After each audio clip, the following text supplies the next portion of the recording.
ലോക ചെസ് ചാമ്പ്യൻഷിപ്പിന്റെ 10ാം ഗെയിം ഇന്ന്. രണ്ടാം ജയം ലക്ഷ്യമിട്ട ഗുകേഷും ഡി ലിറനും ഇറങ്ങുന്നു. മത്സരം ഉച്ചയ്ക്ക് 2:30. 4.5 പോയിന്റ് വീതമുള്ള ഇരുവർക്കും ജയം അനിവാര്യം.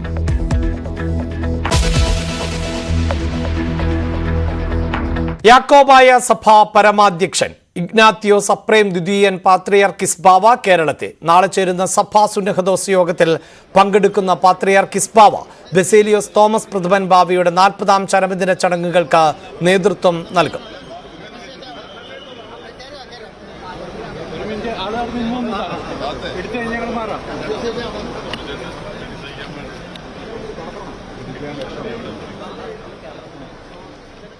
വാർത്തയുടെ വിശദാംശങ്ങളുമായി ഡാനി പോൾ ആണ് ചേരുന്നത്. ഡാനി, പാത്രിയാർക്കിസ് ബാവ കേരളത്തിൽ എത്തിയിട്ടുണ്ട്. ചടങ്ങുകളിൽ പങ്കെടുക്കുന്നതിനോടൊപ്പം അടുത്തതാര് എന്നതിൽ തീരുമാനവുമാകുമോ?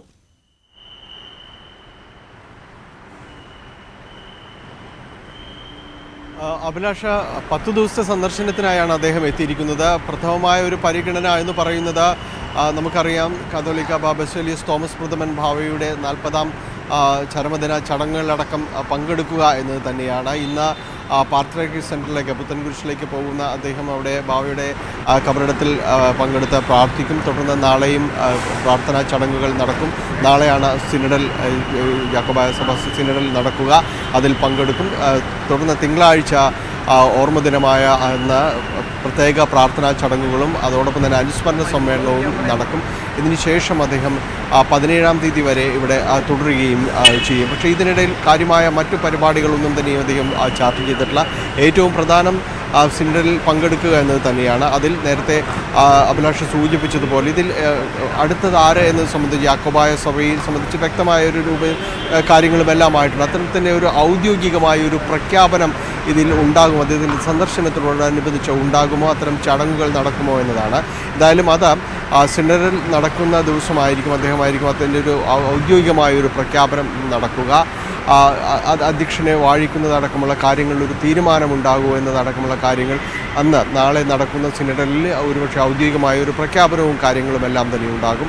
ഇത് സംബന്ധിച്ചൊരു നമുക്കെല്ലാവർക്കും അറിയാവുന്നതുപോലെ മലങ്കര സഭയുടെ അടുത്ത ഒരു മുന്നോട്ട് നയിക്കാനായിട്ട് യാക്കോബായ സഭയെ നയിക്കാൻ മുന്നോട്ട് വരിക എന്ന രീതിയിൽ തന്നെ അതെല്ലാം തന്നെ നേരത്തെയും തീരുമാനിക്കുകയും പ്രഖ്യാപിക്കപ്പെട്ടതുമാണ്. ജോസഫ് മാർ ഗ്രിഗോറിയോസ് അടക്കം ഇതിൽ കൃത്യമായ രീതിയിൽ ഇപ്പോഴത്തെ മെത്രാപ്പോലിത്തൻ ട്രസ്റ്റ് തന്നെയായിരിക്കും തുടർച്ചയായിട്ട് അതിൽ ഉണ്ടാകുക. സഭയുടെ അധ്യക്ഷ സ്ഥാനത്തേക്ക് അദ്ദേഹം വരിക. അപ്പോൾ അതിൻ്റെ ഒരു ഔദ്യോഗികമായ ഒരു പ്രഖ്യാപനവും തുടർ ചടങ്ങുകളും ഉണ്ടാകുമോ എന്നതാണ് എല്ലാവരും തന്നെ ഉറ്റുനോക്കുന്നത്. അത് ഒരുപക്ഷെ സിനഡിലടക്കം ഈ സിനഡിൽ പങ്കെടുത്തുകൊണ്ട് ഒരു തീരുമാനത്തിൽ ഔദ്യോഗികമായ ഒരു പ്രഖ്യാപനവും കാര്യങ്ങളും എല്ലാം തന്നെ ഉണ്ടാകാം. മറ്റൊന്ന്, ഇപ്പോൾ നമുക്കറിയാമല്ല, നടക്കുന്ന ഒരു ചർച്ച പ്രധാനമായി യാക്കോബായ ഓർത്തഡോക്സ് വിഭാഗങ്ങൾ തമ്മിലുള്ള ചർച്ചയ്ക്ക് പുതിയൊരു വഴിയിലേക്ക് വന്നിട്ടുണ്ട്. അതൊരു സമാധാനത്തിനുള്ളൊരു വലിയ ശ്രമങ്ങളുടെ അടക്കമുള്ളൊരു കാൽവെപ്പിലേക്കെല്ലാം തന്നെ നീങ്ങിയിട്ടുമുണ്ട്.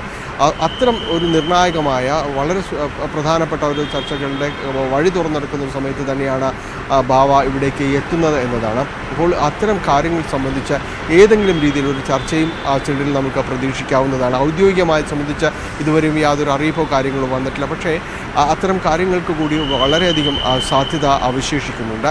എന്തായാലും 10 ദിവസത്തെ സന്ദർശനത്തിനായി അദ്ദേഹം എത്തിയിരിക്കുന്നു. ബാവയുടെ ഓർമ്മ ചടങ്ങുകളിലടക്കം പങ്കെടുത്തുകൊണ്ട് മറ്റു ദിവസങ്ങളിലേക്ക് നീക്കിവെക്കുക, പ്രാർത്ഥനയ്ക്ക് മറ്റുമായിട്ടാണെന്നാണ് മനസ്സിലാക്കാനായിട്ട് സാധിക്കുന്നത്. എങ്കിലും അതിൽ ഏതെങ്കിലും രീതിയിലൊരു ചർച്ചകളുടെ ഒരു ദിവസം കൂടി ഉണ്ടായേക്കാമെന്നാണ് പൊതുവിൽ പ്രതീക്ഷിക്കപ്പെടുന്നത്.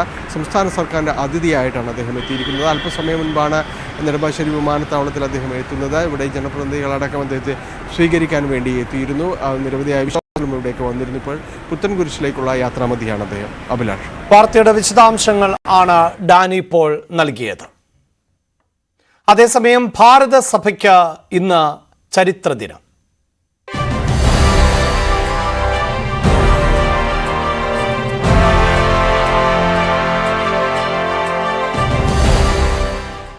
കർദിനാൾ പദവിയിലേക്ക് മറ്റൊരു മലയാളി കൂടി. Archbishop Mar George Jacob കുവക്കാടിന്റെ സ്ഥാനാരോഹണം ഇന്ന് നടക്കും. വത്തിക്കാനിൽ എല്ലാ ഒരുക്കങ്ങളും പൂർത്തിയായി കഴിഞ്ഞു. ചരിത്ര മുഹൂർത്തത്തിന് കാത്തിരിക്കുകയാണ് കേരളവും. ഇന്ത്യൻ സമയം രാത്രി 8:30 നടക്കുന്ന ചടങ്ങിൽ ഫ്രാൻസിസ് മാർപ്പാപ്പ മുഖ്യ കാർമ്മികത്വം വഹിക്കും. മാർ ജോർജ് കൂവക്കാട് ഉൾപ്പെടെ 21 പേരെയാണ് കർദിനാൾ പദവിയിലേക്ക് ഉയർത്തുന്നത്. വൈദികൻ ആയിരിക്കെ നേരിട്ട് കർദിനാൾ പദവിയിലേക്ക് ഉയർത്തപ്പെടുന്ന ഇന്ത്യയിൽ നിന്നുള്ള ആദ്യ പുരോഹിതൻ ആണ് ചങ്ങനാശ്ശേരി അതിരൂപത അംഗമായ മാർ ജോർജ് ജേക്കബ് കൂവക്കാട്. സീറോ മലബാർ സഭ major archbishop Mar Raphael Thattil, കർദിനാൾ മാർ ജോർജ് ആലഞ്ചേരി, സീറോ മലബാർ സഭ മേജർ ആർച്ച് ബിഷപ്പ് കർദിനാൾ മാർ ബസേലിയോസ് ക്ലീമീസ് കത്തോലിക്ക ബാവ തുടങ്ങിയവർ പങ്കെടുക്കും. കേന്ദ്രമന്ത്രി ജോർജ് കുര്യന്റെ നേതൃത്വത്തിൽ ഇന്ത്യയിൽ നിന്ന് പ്രത്യേക കേന്ദ്ര സംഘവും സ്ഥാനാരോഹണ ചടങ്ങിൽ പങ്കെടുക്കാൻ വത്തിക്കാനിൽ എത്തിയിട്ടുണ്ട്. ടോം കുര്യാക്കോസ് ആണ് വാർത്തയുടെ വിശദാംശങ്ങളുമായി ചേരുന്നത്. ടോം, ഇന്ത്യൻ സമയം ഏതാണ്ട് വൈകിട്ട് 4:30 ചടങ്ങുകൾ ആരംഭിക്കും. 1.5 മണിക്കൂറിലധികം നീണ്ടു നിൽക്കുന്ന ചടങ്ങ് എന്നാണ് അറിയാൻ സാധിക്കുന്നത്. എന്തൊക്കെയാണ് മറ്റു വിവരങ്ങൾ? അഭിലാഷ്, ഭാരത ക്രൈസ്തവ സഭയെ സംബന്ധിച്ച് അഭിമാന നിമിഷമാണിത്. അതായത് ഒരു വൈദികനിൽ നിന്നും ഒരു വ്യക്തിയെ കർദിനാളായി ഉയർത്തുക എന്ന ഒരു ചരിത്ര നിയോഗം അതിനാണ് ഇന്ന് വത്തിക്കാൻ സാക്ഷ്യം വഹിക്കുന്നത്. ഇന്ത്യയിൽ നിന്ന് ആദ്യമായിട്ടാണ് ഒരു വൈദികനെ കർദിനാൾ പദവിയിലേക്ക് നേരിട്ട് ഉയർത്തുന്നത്. ഒക്ടോബർ മാസത്തിലാണ് ഫ്രാൻസിസ് മാർപ്പാപ്പ 21 പേർക്കൊപ്പം ജോർജ് കൂവക്കാട്ടിന്റെ മോൺസിഞ്ഞോറായിരുന്ന ജോർജ് കൂവക്കാട്ടിന്റെ പേരും കർദിനാൾ പദവിയിലേക്ക് ഉയർത്തുന്നത്. ഇന്ന് അദ്ദേഹത്തിന്റെ സ്ഥാനാരോഹണ ചടങ്ങുകൾ വത്തിക്കാനിൽ നടക്കുകയാണ്. ഇന്ന് രാത്രി ഇന്ത്യൻ സമയം 8:30 സെന്റ് പീറ്റേഴ്സ് ബസിലിക്കയിൽ ഫ്രാൻസിസ് മാർപ്പാപ്പയുടെ മുഖ്യ കാർമ്മികത്വത്തിൽ ഈ ചടങ്ങുകൾ നടക്കുന്നത്. ഈ സ്ഥാനാരോഹണ ചടങ്ങിൽ 21 നിയുക്ത കർദിനാൾമാരുണ്ട്. ഇതോടൊപ്പം ആഗോള കത്തോലിക്ക സഭയിലെ വിവിധ മെത്രാപ്പൊലീത്തമാർ, കർദിനാൾമാരും മെത്രാപ്പൊലീത്തമാരും ഉൾപ്പെടുന്ന സംഘം ഇന്നത്തെ ഈ ചടങ്ങിൽ സഹകാർമ്മികരായി പങ്കെടുക്കുന്നുണ്ട്. കേരളത്തിൽ നിന്നുള്ള വിവിധ സഭകളിൽ, അതായത് സീറോ മലബാർ സഭയിലെയും മലങ്കര സഭയിലെയും ലത്തീൻ സഭയിലെയും മെത്രാന്മാരും വൈദികരും ഉൾപ്പെടുന്ന വലിയൊരു സംഘം തന്നെ ഇന്നത്തെ ചടങ്ങിൽ പങ്കെടുക്കുന്നതിന് വേണ്ടി വത്തിക്കാനിൽ എത്തിയിട്ടുണ്ട്. കേന്ദ്ര സർക്കാരിനെ പ്രതിനിധീകരിച്ച് കേന്ദ്രമന്ത്രി ജോർജ് കുര്യൻ ഉൾപ്പെടെയുള്ളവരും, രാജീവ് ചന്ദ്രശേഖർ ഉൾപ്പെടെയുള്ള രാഷ്ട്രീയ നേതാക്കന്മാർ, കേരളത്തിൽ നിന്നുള്ള ജനപ്രതിനിധികൾ ഉൾപ്പെടെയുള്ളവർ ഇന്നത്തെ ഈ ചടങ്ങിൽ സന്നിഹിതരാകുന്നുണ്ട്. അതായത് കഴിഞ്ഞ ദിവസം തന്നെയാണ് കേരളത്തിൽ നിന്നുള്ള പ്രതിനിധികളെല്ലാം എത്തിയത്. ചങ്ങനാശ്ശേരി അതിരൂപതയിൽപ്പെട്ട ഒരു വൈദികനാണ് ജോർജ് കൂവക്കാട്. അതുകൊണ്ട് തന്നെ ചങ്ങനാശ്ശേരി അതിരൂപതയുടെ ആർച്ച് ബിഷപ്പ് മാർ തോമസ് തറയിലും മറ്റ് വൈദികരും ഈ ചടങ്ങിൽ പങ്കെടുക്കാൻ വേണ്ടി കഴിഞ്ഞ ദിവസം തന്നെ വത്തിക്കാനിൽ എത്തിയിരുന്നു. ഇന്ത്യൻ സമയം ഇന്ന് രാത്രി 8:30 ഈ ചടങ്ങുകൾ വത്തിക്കാനിലെ സെന്റ് പീറ്റേഴ്സ് ബസിലിക്കയിൽ ചടങ്ങുകൾ നടക്കുക. തുടർന്ന് ഈ കർദിനാൾമാരായി ഉയർത്തപ്പെടുന്നവർ മാർപ്പാപ്പയെ വത്തിക്കാൻ കൊട്ടാരത്തിൽ സന്ദർശിച്ച് ആശീർവാദം സ്വീകരിക്കും. ഞായറാഴ്ച, അതായത് നാളെ ഇന്ത്യൻ സമയം ഉച്ചയ്ക്ക് 1 മണിക്ക് ഈ പുതിയതായി ചുമതല ഏറ്റെടുക്കുന്ന കർദിനാൾമാർ മാർപ്പാപ്പയോടൊപ്പം വിശുദ്ധ കുർബാനയിൽ പങ്കെടുക്കുന്നുണ്ട്. കേരളത്തിൽ നിന്ന് സീറോ മലബാർ സഭയുടെ major archbishop Mar Raphael Thattil, കർദിനാൾ Mar George Alencherry, major archbishop Baselios Cleemis Catholicos Bava, archbishop Thomas Tharayil, archbishop Mar Joseph Perumthottam, Thomas Padiyath, Stephen Chirappanath ഉൾപ്പെടെയുള്ളവരും തിരുക്കർമ്മങ്ങളിൽ പങ്കെടുക്കുന്നുണ്ട്.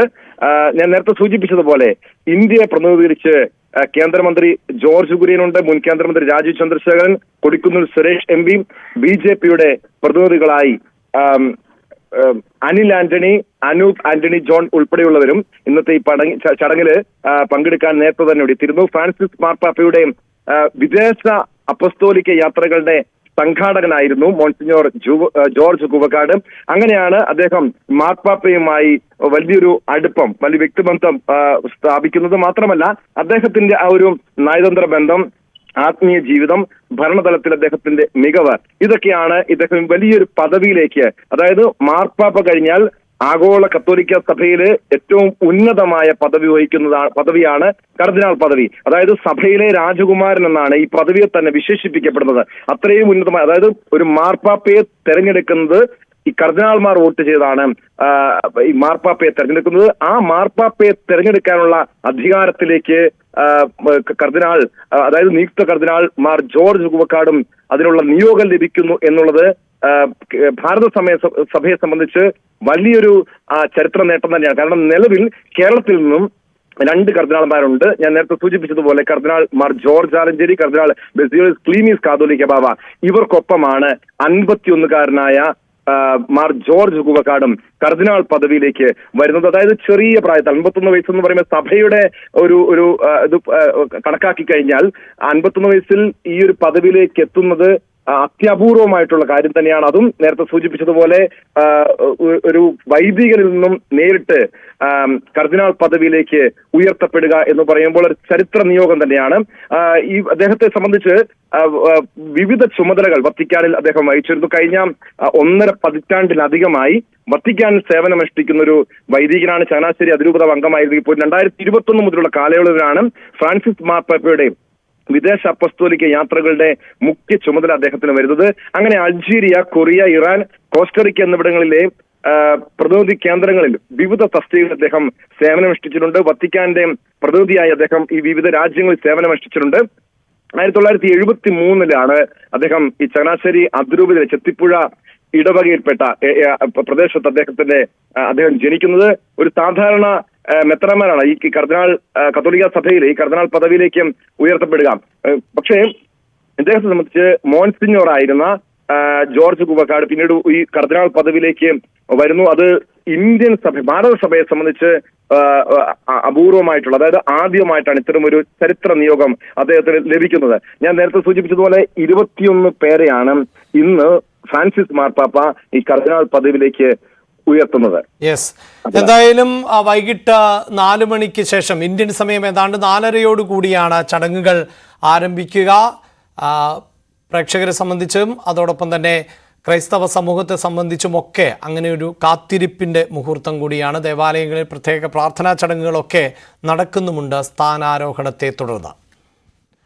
ഹേമ കമ്മിറ്റി റിപ്പോർട്ടിൽ പുറത്തുവിടാതെ സർക്കാർ പൂഴ്ത്തിയ ഭാഗങ്ങൾ ഇന്ന് പുറത്തുവിട്ടേക്കും. വിവരാവകാശ നിയമപ്രകാരം അപേക്ഷ നൽകിയപ്പോൾ 5 പേജുകളും 11 ഖണ്ഡികകളും തങ്ങളെ അറിയിക്കാതെ ഒഴിവാക്കിയെന്ന മാധ്യമപ്രവർത്തകരുടെ അപ്പീലിൽ ആണ് വിവരാവകാശ കമ്മീഷന്റെ ഉത്തരവ് വരാൻ പോകുന്നത്.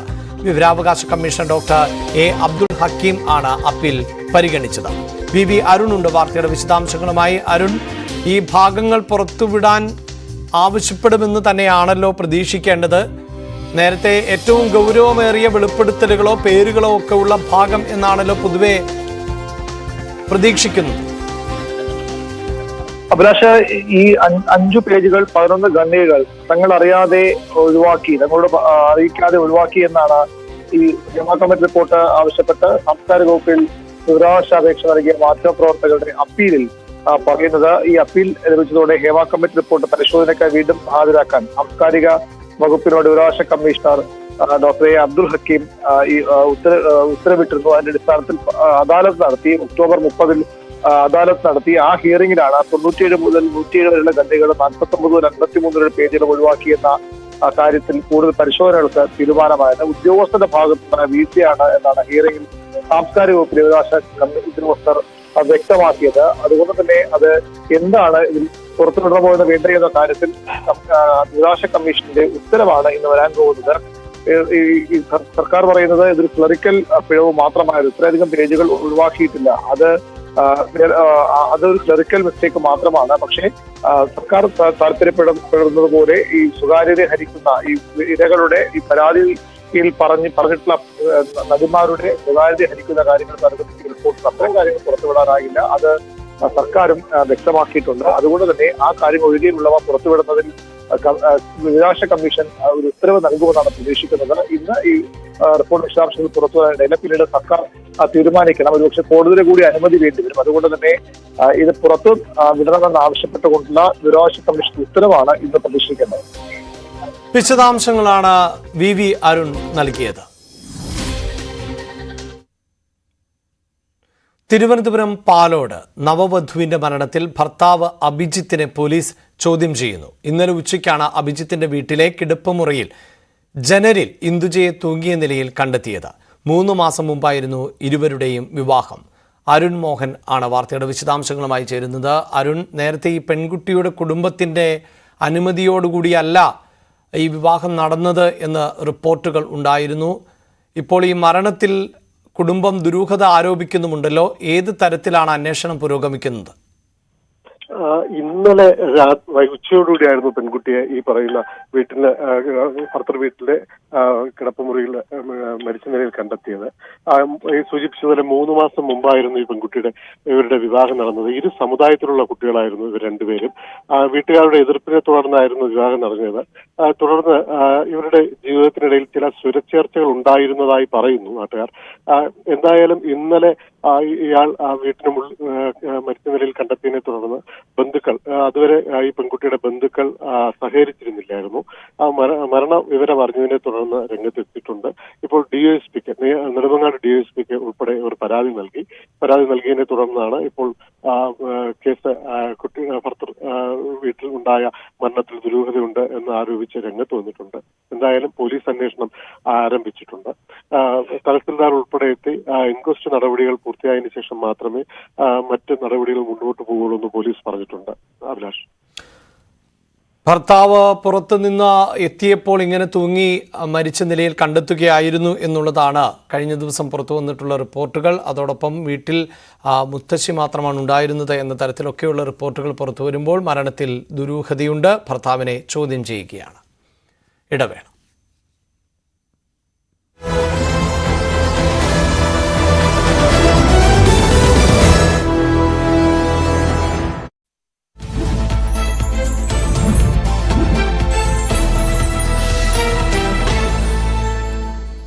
നമസ്കാരം, ഫാസ്റ്റ് ന്യൂസിലേക്ക് സ്വാഗതം. സംസ്ഥാനത്ത് വൈദ്യുതി നിരക്ക് കൂട്ടി. യൂണിറ്റിന് 16 പൈസയാണ് കൂട്ടിയത്. അടുത്ത വർഷം മുതൽ 12 പൈസയും കൂട്ടും. ഡിസംബർ 5 മുതൽ മുൻകാല പ്രാബല്യത്തോടെയാണ് തീരുമാനം. നിരക്ക് കൂട്ടാതെ മറ്റ് വഴികളില്ല എന്ന് വൈദ്യുതി മന്ത്രി കെ കൃഷ്ണൻകുട്ടി. ഹേമ കമ്മിറ്റി റിപ്പോർട്ടിലെ സർക്കാർ വെട്ടി നീക്കിയ ഭാഗങ്ങൾ പുറത്തേക്ക്. ഒഴിവാക്കിയ ഭാഗങ്ങൾ വിവരാവകാശ നിയമപ്രകാരം അപ്പീൽ നൽകിയ മാധ്യമപ്രവർത്തകർക്ക് നാളെ കൈമാറും. മുഖ്യ വിവരാവകാശ കമ്മീഷണർ ഉത്തരവിറക്കി.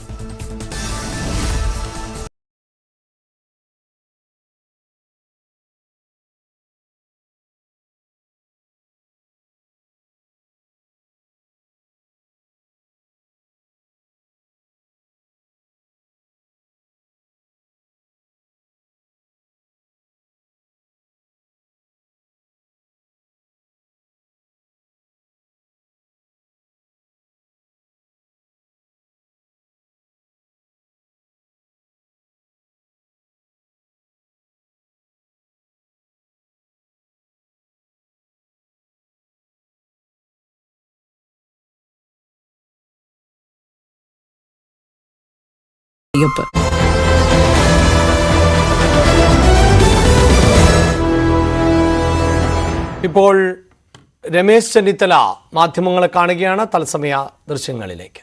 ദീർഘകാല കരാർ റദ്ദാക്കിക്കൊണ്ട് അതിന്റെ ഇരട്ടിയിലധികം തുകയ്ക്ക് വൈദ്യുതി വാങ്ങുന്നതാണ് ഈ വൈദ്യുതി ചാർജ് വർധനവിന്റെ ഏറ്റവും പ്രധാനപ്പെട്ട കാര്യം. വൈദ്യുതി ഉൽപാദന സ്വകാര്യ കമ്പനികളുമായി ചേർന്നുള്ള സർക്കാരിന്റെ കള്ളക്കളിയാണ് ഇതിന്റെ പിന്നിൽ ഉള്ളത് എന്ന് വളരെ വ്യക്തമാണ്. ആര്യാടൻ മുഹമ്മദ് വൈദ്യുതി മന്ത്രിയായിരുന്ന കാലത്ത് 2016 ഒരു യൂണിറ്റിന് 4 രൂപ 15 പൈസ മുതൽ 4 രൂപ 29 പൈസ വരെ നിരക്കിൽ ദീർഘകാല കരാർ ഒപ്പിട്ടിരുന്നു. ആ ദീർഘകാല കരാറ് റദ്ദാക്കിക്കൊണ്ട് ഇന്ന് യൂണിറ്റിന് 10 രൂപ 25 പൈസ മുതൽ 14 രൂപ 30 പൈസ വരെ നൽകിയാണ് ഇപ്പോൾ കറണ്ട് വാങ്ങുന്നത്. ആരും ചെയ്യാത്ത ഒരു പാതകമാണ് ഈ ഗവൺമെന്റ് ചെയ്തത്. അന്ന് 25 വർഷത്തെ കരാറായിരുന്നു ആര്യാടൻ മുഹമ്മദ് 2016 ഒപ്പിട്ടത്. ഇതിൽ 465 മെഗാവാട്ടിന്റെ 4 കരാറുകളാണ് 2023 സർക്കാർ റദ്ദാക്കിയത്. Jindal India power 150 megawatt 4.29, Jhabua 115 megawatt 4 രൂപ 15 പൈസ, Jhabua 2 100 megawatt 4.29, Jindal thermal power 100 megawatt 4.29. മൊത്തം 465 മെഗാവാട്ട് കുറഞ്ഞ വിലയ്ക്ക് കേരളത്തിന് ലഭ്യമാകുന്ന കരാറായിരുന്നു ആര്യാടൻ മുഹമ്മദ് 2016 വൈദ്യുതി മന്ത്രിയായിരുന്ന കാലത്ത് ഒപ്പിട്ടത്. നിസ്സാര സാങ്കേതിക കാരണം പറഞ്ഞാണ് റെഗുലേറ്ററി കമ്മീഷൻ ഇത് റദ്ദാക്കിയത്. അപ്പൊ ഗവൺമെന്റ് ചോദിക്കുന്ന റെഗുലേറ്ററി കമ്മീഷൻ റദ്ദാക്കിയതാണല്ലോ, ഞങ്ങൾ എന്ത് ചെയ്യും? വൈദ്യുതി മന്ത്രിയായിരുന്ന MM മണിയുടെ പ്രൈവറ്റ് സെക്രട്ടറിയായ വിൽസൺ, CPMന്റെ ഓഫീസർ സംഘടനയുടെ മുൻ ജനറൽ സെക്രട്ടറി പ്രദീപ് എന്നിവരാണ് റെഗുലേറ്ററി കമ്മിറ്റിയിലെ അംഗങ്ങൾ. ആ റെഗുലേറ്ററി കമ്മിറ്റിയിലെ അംഗങ്ങൾ തന്നെയാണ് ഈ തീരുമാനമെടുക്കുന്നത്. ഈ കുറഞ്ഞ വിലയ്ക്ക് കിട്ടിക്കൊണ്ടിരുന്ന വൈദ്യുതി കരാറ് ക്യാൻസൽ ചെയ്ത് ആരിൽ നിന്നാണ് ഈ വൈദ്യുതി വാങ്ങുന്നത് എന്ന് മനസ്സിലാക്കുമ്പോഴാണ് ഇതിലെ കള്ളക്കളി വ്യക്തമാക്കുന്നത്. അദാനിയാണ് ഏറ്റവും വലിയ ഗുണഭോക്താവ്. യൂണിറ്റിന് 10 രൂപ 25 പൈസ മുതൽ 14 രൂപ 3 പൈസ വരെ അദാനിയിൽ നിന്ന് 4 കരാറിലൂടെ ഗവൺമെന്റ് വാങ്ങുകയാണ്. 4 രൂപ 29 പൈസയുടെ കരാർ റദ്ദാക്കപ്പെട്ട ജിൻഡാൽ രസകരമായ കാര്യമാണ്. 9 രൂപ 59 പൈസയ്ക്ക് വൈദ്യുതി നൽകാൻ തയ്യാറായി എന്ന ഹ്രസ്വകാല ടെൻഡറിൽ പങ്കെടുക്കുകയാണ്. എത്ര വിചിത്രമായ കാര്യമാണ് ഇവിടെ സംഭവിക്കുന്നത്. അപ്പോൾ കുറഞ്ഞ കരാറ് പ്രകാരം കുറഞ്ഞ നിരക്കിൽ വൈദ്യുതി കൊടുത്ത കമ്പനി തന്നെ വൈദ്യുതി കരാർ റദ്ദാക്കിയതിന്റെ അടിസ്ഥാനത്തിൽ 9 രൂപ 59 പൈസയ്ക്ക് വൈദ്യുതി കേരളത്തിന് കൊടുക്കുകയാണ്.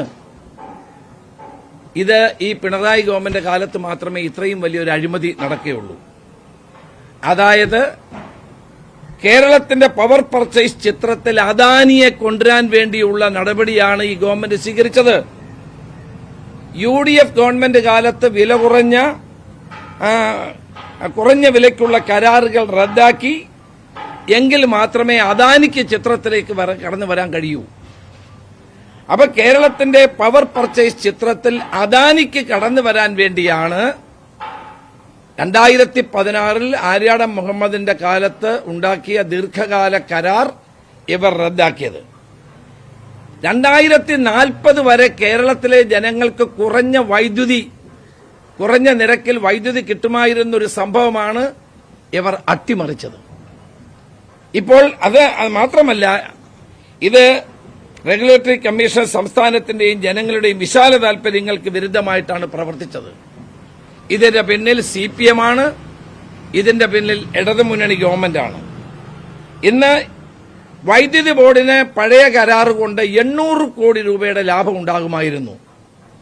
ഇന്ന് ഈ കേരളം ലോഡ് ഷെഡിംഗിലേക്ക് പോകാതിരുന്നത് പോലും ഈ ദീർഘകാല കരാർ ഉണ്ടായിരുന്നത് കൊണ്ടാണ് എന്നതാണ് സത്യം. ഇപ്പോൾ നമ്മൾ പരിശോധിക്കുക, ഈ കരാർ റദ്ദാക്കിയപ്പോൾ എന്ത് സംഭവിച്ചു? ഒരു ദിവസം 10 മുതൽ 12 കോടി രൂപയുടെ നഷ്ടമാണ് ബോർഡിനുണ്ടാകുന്നത്. ഏകദേശം 3200 രൂപയുടെ വൈദ്യുതി അധിക വില കൊടുത്ത് വാങ്ങേണ്ടി വന്നിട്ടുണ്ട്. അതിന്റെ മുഴുവൻ ഭാരവും കേരളത്തിലെ ജനങ്ങളുടെ തലയിൽ അടിച്ചേൽപ്പിച്ചിരിക്കുന്നു എന്നുള്ളതാണ് ഇതിലൂടെ വ്യക്തമാകുന്നത്. 2040 വരെ കുറഞ്ഞ നിരക്കിൽ വൈദ്യുതി കിട്ടുമായിരുന്ന സാഹചര്യം, ആ ബാധ്യതയിൽ നിന്ന് കമ്പനികളെ രക്ഷിക്കാനും അദാനിക്കൊരു എൻട്രി കൊടുക്കാനും വേണ്ടിയിട്ടാണ് കേരള ഗവൺമെന്റ് ബോധപൂർവം ഈ കാര്യം ചെയ്തത് എന്നുള്ളത് വ്യക്തമാണ്. ഇതിലൂടെ 2000 കോടി രൂപയാണ് നേരത്തെ ദീർഘകാല കരാറിൽ ഒപ്പിട്ടിരുന്ന കമ്പനിക്ക് ലാഭമുണ്ടായത്. UDF സർക്കാരിന്റെ കാലത്ത് നടന്നത് അഴിമതിയാണ്, കൊള്ളയാണ് എന്നൊക്കെ പറഞ്ഞിട്ടാണ് ഇത് നിർത്തലാക്കാൻ അല്ലെങ്കിൽ ഇത് റദ്ദാക്കാനുള്ള തീരുമാനമെന്ന് എടുത്തതെങ്കിൽ ഒരു കാര്യം എനിക്ക് ചോദിക്കാനുണ്ട്. അന്ന് ഈ ദീർഘകാല കരാർ തയ്യാറാക്കിയ ആള് തന്നെയാണ് ഇപ്പോൾ റെഗുലേറ്ററി കമ്മീഷനിൽ അംഗമായിരിക്കുന്നത്. അദ്ദേഹം എന്താണ് മറുപടി പറയുന്നത്? ഈ കരാർ ഉണ്ടാക്കിയ ഉദ്യോഗസ്ഥൻ തന്നെ റെഗുലേറ്ററി കമ്മീഷനിൽ അംഗമായിരിക്കുകയാണ്. അപ്പോൾ എന്തുകൊണ്ടാണ് ഈ സംഭവിച്ചത് എന്നുള്ളത് വളരെ വ്യക്തമാണ്. ഇന്ത്യയിലെ സ്വകാര്യ വൈദ്യുതി നിർമ്മാണ കമ്പനികൾ കുറഞ്ഞ വിലയ്ക്ക് കേരളത്തിൽ നൽകിയിരുന്ന വൈദ്യുതി റദ്ദാക്കി അതിന്റെ 2 ഇരട്ടി തുകയ്ക്ക് വൈദ്യുതി കൊടുക്കാനുള്ള സംവിധാനം ഉണ്ടാക്കിയത് ഒരു വൻ അഴിമതിയാണ്. വൈദ്യുതി നിരക്ക് വർദ്ധിപ്പിച്ചതിന് എതിരെയാണ് പ്രതിപക്ഷം ഇപ്പോൾ ശബ്ദമുയർത്തുന്നത്. രമേശ് ചെന്നിത്തലയാണ് ഈ കരാറുകൾ റദ്ദാക്കിയത് ഉൾപ്പെടെ, അതായത് ഉയർന്ന വിലയ്ക്ക് യൂണിറ്റിന് 14 രൂപയ്ക്ക് മറ്റുമാണ് ഇപ്പോൾ വൈദ്യുതി പുറത്തുനിന്ന് വാങ്ങുന്നത്. ഈ ദുരിതം ആണ് സാധാരണക്കാരൻ പേറേണ്ടി വരുന്നത് എന്ന വിമർശനം കൂടിയാണ് ഉന്നയിക്കുന്നത്. അദാനി ഉൾപ്പെടെയുള്ളവർക്ക് വേണ്ടി അവസരം ഒരുക്കുകയാണ് സംസ്ഥാന സർക്കാർ ചെയ്തത് എന്ന വിമർശനവും ഉന്നയിക്കുന്നു രമേശ് ചെന്നിത്തല. സത്യപ്രതിജ്ഞ കഴിഞ്ഞിട്ടും പ്രതിസന്ധിക്ക് അയവില്ലാതെ മഹാരാഷ്ട്ര സർക്കാർ. ആഭ്യന്തര വകുപ്പിൽ വിട്ടുവീഴ്ചയില്ലെന്ന നിലപാടിൽ തന്നെയാണ് ശിവസേനയും ഏക്നാഥ് ഷിൻഡെയും.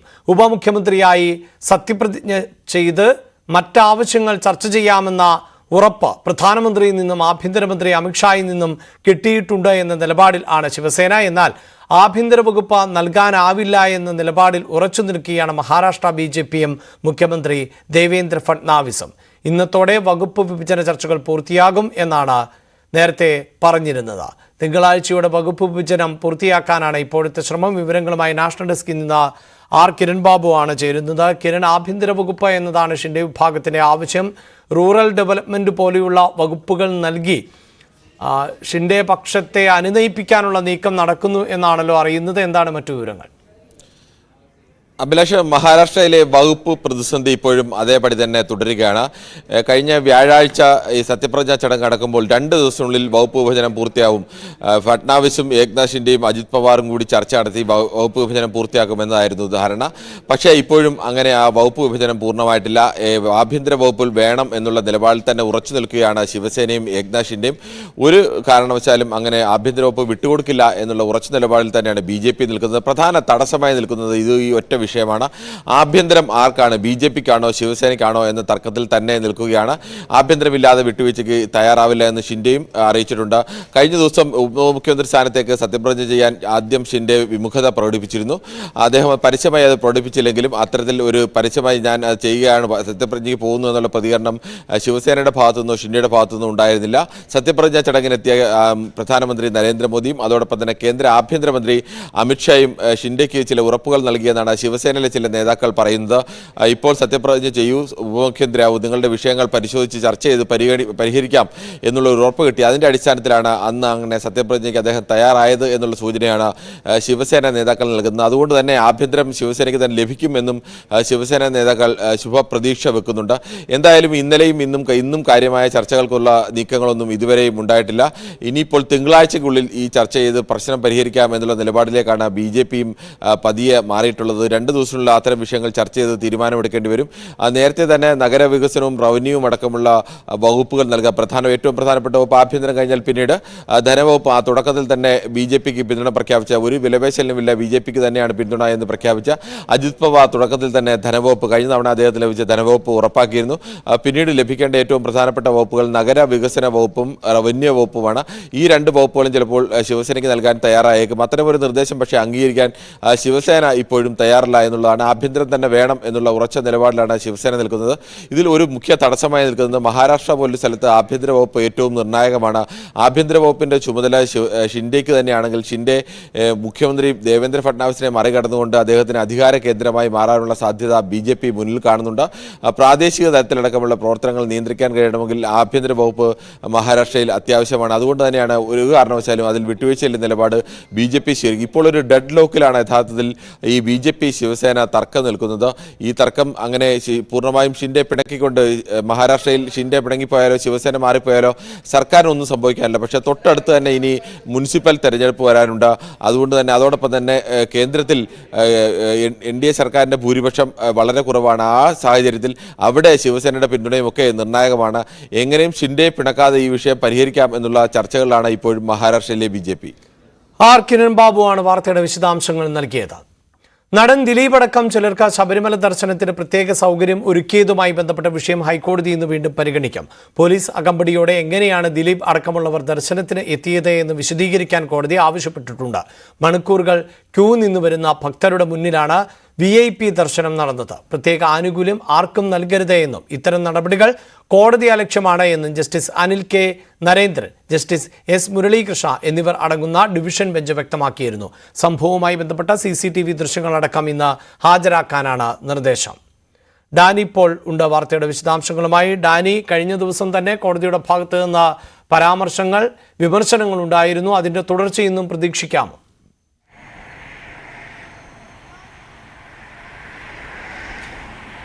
അഭിലാഷ, പ്രധാനമായും ഈ CCTV ദൃശ്യങ്ങൾ ഹാജരാക്കണമെന്ന നിർദ്ദേശം നൽകിയിരിക്കുന്നു. അപ്പോൾ അത് കോടതി സൂക്ഷ്മമായിട്ട് തന്നെ പരിശോധിക്കും. നിലവിൽ മാധ്യമങ്ങളിലൂടെയും മറ്റും പുറത്തു വന്നിരിക്കുന്ന ആ ദൃശ്യങ്ങളാണ് കോടതിക്ക് മുന്നിലേക്കുള്ളതെങ്കിലും വളരെ കൃത്യമായി ഇതിലിവിടെ എന്താണ് സംഭവിച്ചിരിക്കുന്നത്, ഏത് രീതിയിലുള്ളൊരു പരിഗണനകൾ അവിടെ പലർക്കും ലഭിക്കുന്നു എന്നത് സംബന്ധിച്ച് വിശദമായിട്ട് തന്നെ വ്യക്തമാക്കാനാണ് ഹൈക്കോടതി ആവശ്യപ്പെട്ടിരിക്കുന്നത്. അത് ദിലീപിൻ്റെ കാര്യത്തിൽ മാത്രമല്ല, മറ്റു പലർക്കും തന്നെ ഇത്തരം ഒരു VIP പരിഗണന ലഭിക്കുന്നതായിട്ട് കോടതിയുടെ നിരീക്ഷണത്തിൽ കണ്ടെത്തിയിട്ടുണ്ട്. അപ്പോൾ എന്തുകൊണ്ട് ഇതൊക്കെ സംഭവിക്കുന്നത്, എന്താണ് ഇവർക്കിങ്ങനെ പരിഗണന നൽകാനുള്ളൊരു കാരണമെന്നാണ് കോടതി ചോദിക്കുന്നത്. പലരും ഇങ്ങനെയൊരു പരിഗണനയിലേക്ക് വരുമ്പോൾ അവിടെ സംഭവിക്കുന്ന വിഷയങ്ങൾ എന്താണ്, പലർക്കും സ്ത്രീകളും പ്രായമായവർക്കും എല്ലാം തന്നെ കുട്ടികൾക്കും അടക്കം അവിടെ കാത്തു നിൽക്കേണ്ട, ഒരുപാട് മണിക്കൂറുകൾ കാത്തു നിൽക്കേണ്ട അടക്കമുള്ളൊരു അവസ്ഥയിലേക്ക് എല്ലാം തന്നെ വരുന്നുണ്ട്. അപ്പോൾ ഇത്തരം കാര്യങ്ങളിൽ ഏതെല്ലാം രീതിയിലുള്ള ബുദ്ധിമുട്ടുകളെല്ലാം തന്നെ അവിടെ ഉണ്ടാകുന്നു എന്നതാണ് കോടതി ചോദിക്കുന്നത്. അപ്പോൾ അത് സംബന്ധിച്ച് വ്യക്തമായ രീതിയിൽ തന്നെ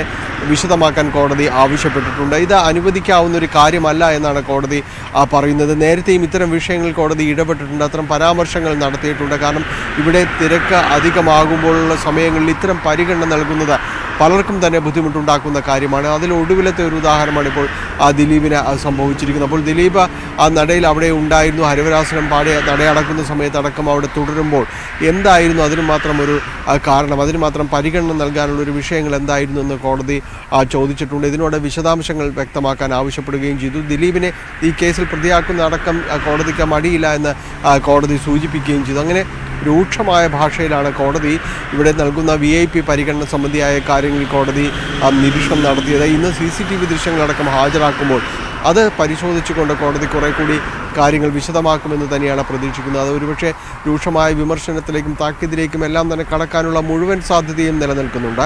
കാരണം ഇതിനു മുൻപും പലതവണ ഹൈക്കോടതി ഈ വിഷയങ്ങൾ ഇടപെടുകയും ചില കാര്യങ്ങൾ പറയുകയും ചെയ്തിട്ടുള്ളതാണ്. ഇവർക്ക് എന്താണ് ഇതിനുള്ളൊരു മാനദണ്ഡം എന്നതടക്കം, എന്ത് ക്രമസമാധാന വിഷയമാണ്, മറ്റ് എന്ത് കാരണങ്ങൾ കൊണ്ടാണ് ഇവർക്കെല്ലാം ഈ രീതിയിലുള്ളൊരു പരിഗണന നൽകുന്നതെന്ന് വ്യക്തമാക്കാനാണ് ആവശ്യപ്പെട്ടിരിക്കുന്നത്. എന്തായാലും CCTV ദൃശ്യങ്ങളടക്കം കോടതിക്ക് മുന്നിലേക്ക് എത്തുന്നു. അത് പരിശോധിച്ച ശേഷം കോടതി എന്ത് പറയുന്നു എന്നതാണ് ഇനി അറിയേണ്ടത്. അഭിലാഷ്. ഇന്ന് കോടതിയുടെ ഭാഗത്ത് നിന്ന് കൂടുതൽ പ്രതികരണങ്ങളും പരാമർശങ്ങളും നിർദ്ദേശങ്ങളും ഉണ്ടാകുമോ എന്നതാണ് അറിയേണ്ടത്. ബംഗ്ലാദേശുമായുള്ള ബന്ധം വഷളായി തുടരുന്നതിനിടെ പുതിയ നീക്കം നടത്തുകയാണ് ഇന്ത്യ. ഇന്ത്യൻ വിദേശകാര്യ സെക്രട്ടറി വിക്രം മിശ്രി അടുത്ത ദിവസം ബംഗ്ലാദേശ് സന്ദർശിക്കും. ഇടക്കാല സർക്കാരിലെ പ്രമുഖരുമായി വിക്രം മിശ്രി കൂടിക്കാഴ്ച നടത്തും എന്നാണ് സൂചന. ഹിന്ദു ന്യൂനപക്ഷ വിഭാഗങ്ങൾക്കെതിരെ നടക്കുന്ന ആക്രമണങ്ങളെ ചൊല്ലി ഇരു രാജ്യങ്ങളും തർക്കം തുടരുന്നതിനിടെയാണ് ഇന്ത്യൻ വിദേശകാര്യ സെക്രട്ടറി വിക്രം മിശ്രി ബംഗ്ലാദേശ് സന്ദർശിക്കുന്നത്. ഡിസംബർ 9 ബംഗ്ലാദേശിൽ എത്തിയ ശേഷം ഉന്നത വിദേശകാര്യ ഉദ്യോഗസ്ഥരെ കാണും. സന്ദർശനവേളയിൽ മറ്റ് നിരവധി മീറ്റിംഗുകളും ഉണ്ടാകുമെന്ന് വിദേശകാര്യ വക്താവ് രൺധീർ ജയ്സ്വാൾ അറിയിച്ചു. He will meet his counterpart and there will be several other meetings during the visit. Foreign Office consultations led by the Foreign Secretary is a structured engagement between India and Bangladesh. We look forward to this meeting. വിദേശകാര്യ secretary Vikram മിശ്രയുടെ സന്ദർശനത്തോടെ ഇരു രാജ്യങ്ങൾക്കുമിടയിലെ ഭിന്നത ഒരളവ് വരെ പരിഹരിക്കാനാകുമെന്നാണ് പ്രതീക്ഷ. കഴിഞ്ഞ ദിവസം Bangladesh അഗർത്തലയിലെയും കൊൽക്കത്തയിലെയും assistant ഹൈക്കമ്മീഷനുകളിലെ നയതന്ത്ര ഉദ്യോഗസ്ഥരെ അടിയന്തരമായി തിരിച്ചു വിളിച്ചിരുന്നു. കൊൽക്കത്തയിലെ Bangladesh acting deputy high commissioner Shikdar Muhammad Ashraf Rahman, ത്രിപുരയിലെ അസിസ്റ്റന്റ് ഹൈക്കമ്മീഷണർ അരിഫുൾ റഹ്മാൻ എന്നിവർക്ക് കഴിഞ്ഞയാഴ്ച ഡാക്കയിലേക്ക് മടങ്ങേണ്ടി വന്നു.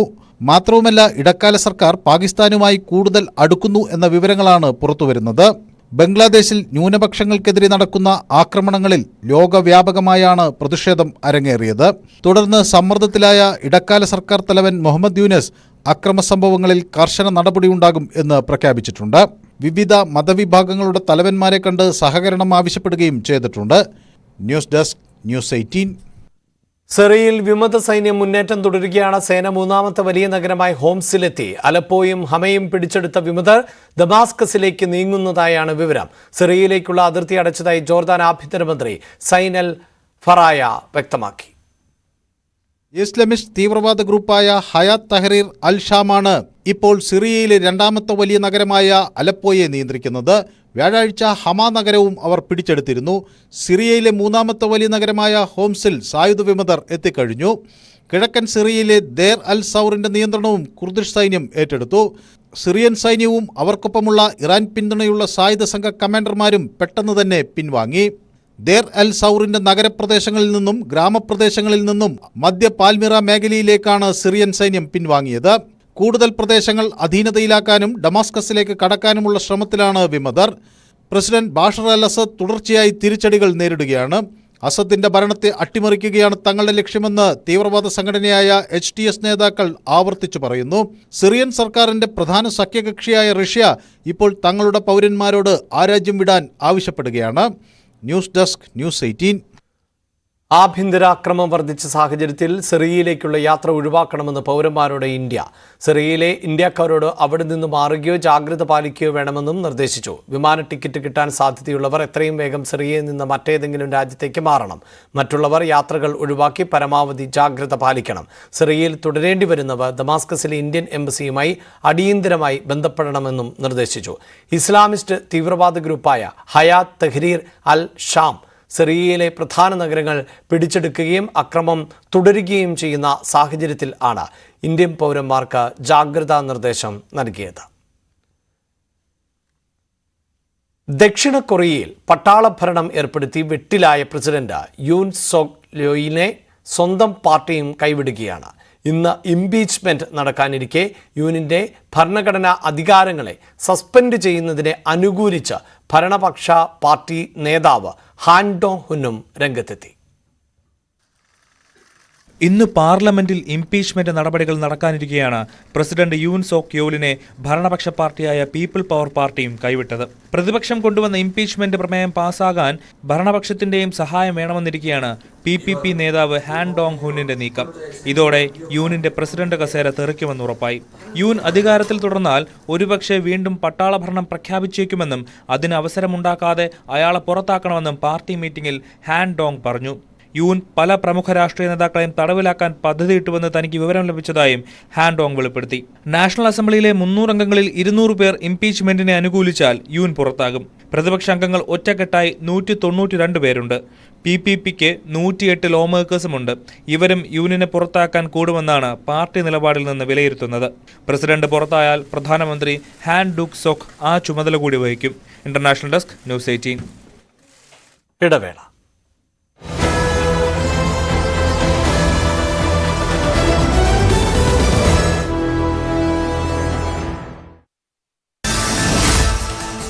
കർദിനാൾ പദവിയിലേക്ക് മറ്റൊരു മലയാളി കൂടി. Archbishop Mar George Jacob കൂവക്കാടിന്റെ സ്ഥാനാരോഹണം ഇന്ന്. വത്തിക്കാനിൽ ഒരുക്കങ്ങൾ പൂർണ്ണം. ചടങ്ങ് ഇന്ത്യൻ സമയം രാത്രി 8:30. കർദിനാൾ പദവിയിലേക്ക് ഉയർത്തുന്നത് മാർ ജോർജ് കൂവക്കാട് ഉൾപ്പെടെ 21 പേരെ. ശബരിമലയിലെ VIP ദർശന വിഷയം ഹൈക്കോടതി ഇന്ന് പരിഗണിക്കും. നടൻ ദിലീപ് അടക്കമുള്ളവർക്ക് പ്രത്യേക സൗകര്യം ഒരുക്കിയത് കോടതിയിലെത്തും. CCTV ദൃശ്യങ്ങൾ ഹാജരാക്കാൻ നിർദ്ദേശം. ഹിമ കമ്മിറ്റി റിപ്പോർട്ടിൽ സർക്കാർ പുറത്തുവിടാത്ത ഭാഗങ്ങൾ പ്രസിദ്ധീകരിക്കുന്നതിൽ ഇന്ന് തീരുമാനം. മാധ്യമപ്രവർത്തകരുടെ അപ്പീൽ വിവരങ്ങൾ പുറത്തുവിടാൻ വിവരാവകാശ കമ്മീഷൻ ഉത്തരവിട്ടേക്കും. അപ്പീൽ പരിഗണിച്ചത് വിവരാവകാശ കമ്മീഷണർ ഡോക്ടർ A. അബ്ദുൽ ഹക്ക്.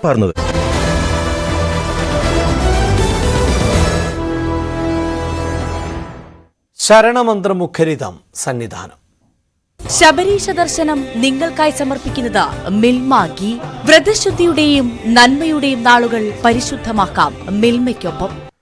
ശബരിമലയിൽ തീർത്ഥാടന പ്രവാഹം തുടരുകയാണ്. ഇന്നലെ റെക്കോർഡ് ഭക്തർ ആണ് എത്തിയത്. 92,562 തീർത്ഥാടകർ ആണ് ദർശനം നടത്തിയത്. സീസൺ തുടങ്ങി ഏറ്റവും ഉയർന്ന കണക്കാണിത്.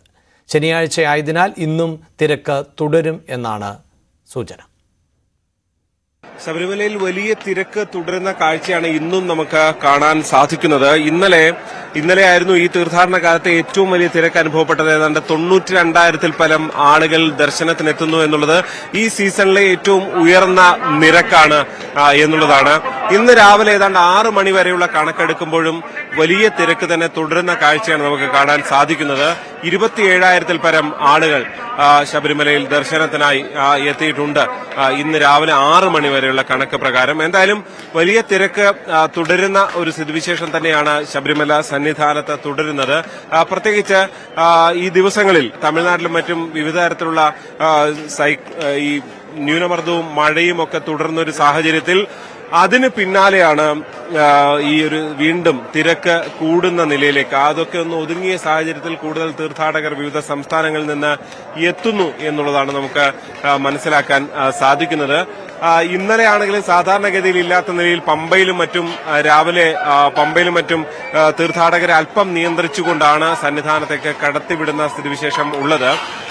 ശരംകുത്തിയിൽ ആണ് സാധാരണ, ശരംകുത്തി മുതലാണ് അങ്ങനെ ഒരു നിയന്ത്രണങ്ങൾ സാധാരണഗതിയിൽ കണ്ടുവരാറുള്ളത്. പക്ഷേ അതിനപ്പുറത്തേക്ക് ഈ പമ്പയിൽ ഉൾപ്പെടെ ചെറിയ നിയന്ത്രണങ്ങൾ വരുന്ന സ്ഥിതിവിശേഷം ഉണ്ടായിരുന്നു. ഏതാണ്ട് 7,000 പരം വാഹനങ്ങൾ ഇന്നലെ മാത്രം ശബരിമലയിലേക്ക് എത്തി എന്നുള്ളതാണ്. അതായത് ഇനിയുള്ള ദിവസങ്ങളിലും വലിയ തിരക്ക് തുടരും എന്ന് തന്നെ നമുക്ക് പ്രതീക്ഷിക്കേണ്ടി വരും. കാരണം വിവിധ സംസ്ഥാനങ്ങളിൽ നിന്നൊക്കെ കഴിഞ്ഞ കുറെ ദിവസങ്ങളായി ഉണ്ടായിരുന്നത് ഈ നേരത്തെ ഓൺലൈൻ വഴി ബുക്ക് ചെയ്യുന്ന മുഴുവൻ ആളുകളും എത്തുന്നില്ല എന്നൊക്കെയുള്ള കണക്കുകൾ ഉണ്ടായിരുന്നു. എന്തായാലും അതെല്ലാം മാറുന്നു. കൂടുതൽ തീർത്ഥാടകർ ശബരിമലയിലേക്ക് എത്തുന്നു. സ്പോട്ട് ബുക്കിംഗിൽ അടക്കം 17,000-ഓളം ആളുകളാണ് ഇന്നലെ മാത്രം ദർശനത്തിനെത്തിയത്. ഒരു 10,000 എന്നത് നിജപ്പെടുത്താൻ ശ്രമിച്ചെങ്കിൽ പോലും അതിനപ്പുറത്തേക്ക് ഭക്തർ ഒഴുകിയെത്തുന്നു. വരുന്ന എല്ലാവർക്കും ദർശനം നൽകുക എന്നൊരു നയമാണുള്ളത്. അതുകൊണ്ട് തന്നെ എല്ലാവർക്കും ദർശനം നൽകുന്നു, സ്പോട്ട് ബുക്കിംഗ് നൽകുന്നു. അങ്ങനെ ദർശനം തുടരുന്നു.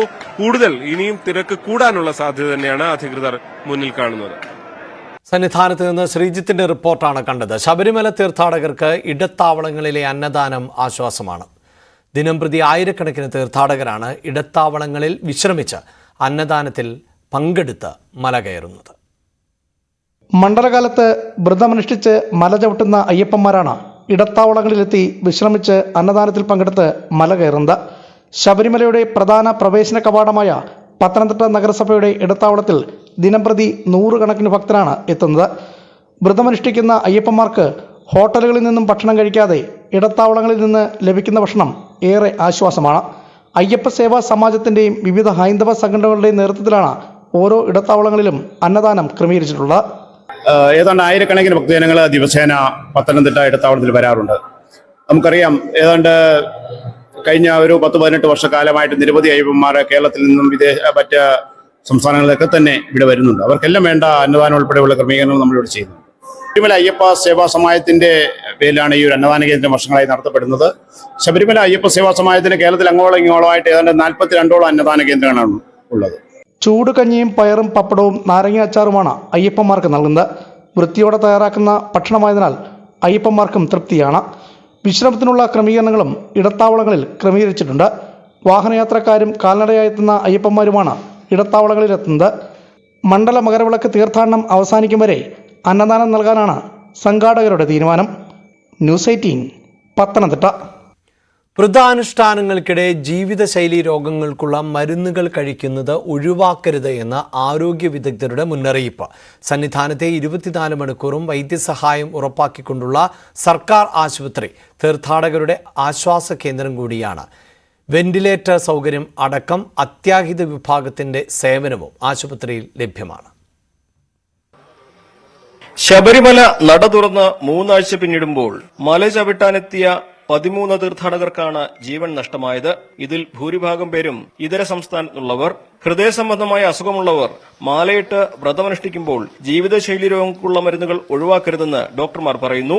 ഹൃദയ സംബന്ധമായ അസുഖമുള്ളവര്, ഷുഗർ, പ്രഷർ ഇതൊക്കെ ഉള്ളവര് ഇവര് മരുന്നുകൾ മുടക്കാതിരിക്കുക. ആദ്യത്തെ കാര്യം, ചിലർ ഈ സീസൺ തുടങ്ങുമ്പോൾ ഇതിന്റെ തയ്യാറെടുപ്പിന്റെ ഭാഗമായിട്ട് മരുന്നുകൾ നിർത്തുന്നത് കാണുന്നുണ്ട്. അപ്പം വീട്ടിൽ നിന്ന് ഇറങ്ങുമ്പോൾ തന്നെ മരുന്നുകളെല്ലാം കൈ വെക്കുക. ആ മരുന്നുകൾ കറക്റ്റ് സമയത്ത് കഴിച്ചു എന്ന് ഉറപ്പുവരുത്തുക.